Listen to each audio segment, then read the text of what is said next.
You can't do that to us. Howell revokes Meghan Haz's US visa due to Sussex's UK records rejection. Given his confessed drug usage, which foreign nationals wanting to immigrate to the US are supposed to reveal in their visa applications, a lawsuit launched on Monday asks that the US government provide Prince Harry's visa records. The Duke of Sussex's records are of immense public interest, according to the Freedom of Information Act lawsuit brought against the Department of Homeland Security by the Washington, D.C.-based think tank that runs the conservative political news website The Daily Signal. Therefore, Mike Howell of the Heritage Foundation and The Daily Signal has revealed that Harry and Meghan will both be permanently expelled from the UK if they do not return the records belonging to the Sussex family. According to US law, visa applicants who are found to be drug abusers or addicts are inadmissible, as well as non-citizens who acknowledge to taking controlled substances. In his earlier this year released memoir Spare, Harry acknowledged taking narcotics including cocaine, marijuana, and hallucinogenic mushrooms. Widespread and continuous media coverage has surfaced the question of whether DHS properly admitted the Duke of Sussex in light of the fact that he has publicly admitted to the essential elements of a number of drug offenses in both the United States and abroad. The plaintiffs, the Heritage Foundation and Daily Signal writer Mike Howell, said in the lawsuit. Legal expert and former federal prosecutor Nima Rahmani told Page Six that Harry should never have been granted entrance to the US in the first place. An admission of drug use is usually grounds for inadmissibility, Rahmani said in March. That means Prince Harry's visa should have been denied or revoked because he admitted to using cocaine, mushrooms and other drugs. However, another expert argued the British royal was in the clear because he's never been criminally convicted of any drug-related charges, or done anything to prompt Homeland Security to launch an investigation into his status.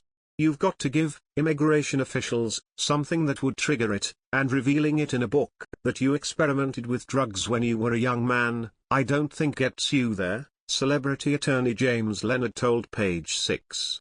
The Heritage Foundation also noted that the issue with DHS potentially approving visa applicants with a history of drug use goes beyond the Duke.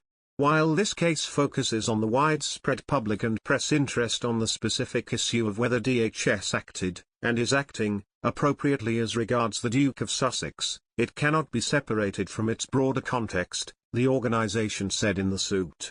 The press and congressional hearing rooms are replete with detailed accusations that DHS is deliberately refusing to enforce the country's immigration laws and is responsible for the current crisis at the border. Moreover, the Heritage Foundation is suing the Joe Biden administration to force officials to release Prince Harry's U.S. immigration files after he admitted using illegal drugs. On the other hand, Perez Hilton believes Prince Harry and Meghan Markle need to pack up their California mansion and return to the United Kingdom where they belong. Honestly, they need to give up and move back to the UK, Hilton, 45, exclusively told Page Six at Tao's grand opening for Cathedral at the Aria Resort and Casino in Las Vegas on Saturday. But Hilton also thinks that the niceties won't last forever. It's still fairly young and new. They're in their honeymoon period, so to speak, and I feel like they'll end up moving back eventually because that would also be good for business for them even if they're still not working royals, he said. Hilton also believes that Markle, 41, and Harry, 38, won't be able to resonate with a lot of Americans because people find them boring and hypocritical. They're still calling themselves the Duke and Duchess but they hate the institution. They're calling their daughter and son Princess and Prince but they hate the institution, Hilton said, adding, I don't dislike them, but I don't like them either. The media personality is convinced that Harry wanted to leave his family because he was tired of playing second fiddle to his older brother, Prince William, who is first in the line of succession to the British throne. I respect what it all boils down to, which is, Harry never liked being the spare, Hilton said, referring to Harry's new memoir Spare, which riffs off the red-headed royal's claim that his father King Charles III said on the day of his birth that he now has an heir and a spare. The day of his birth that he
can't do that to us. Mike Howell revokes Meghan Haz's US visa due to Sussex's UK records rejection. Given his confessed drug usage, which foreign nationals wanting to immigrate to the US are supposed to reveal in their visa applications, a lawsuit launched on Monday asks that the US government provide Prince Harry's visa records. The Duke of Sussex's records are of immense public interest, according to the Freedom of Information Act lawsuit brought against the Department